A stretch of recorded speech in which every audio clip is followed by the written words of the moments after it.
Let's give this a try. No ordinary lock. Something else seals it.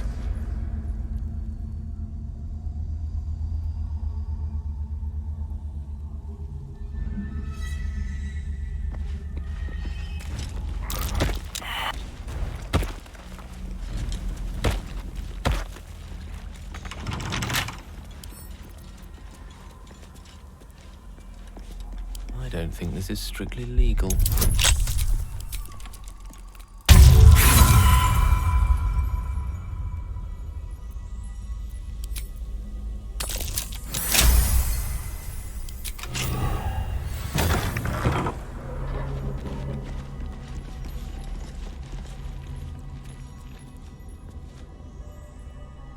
What have we here? That might be worth a look.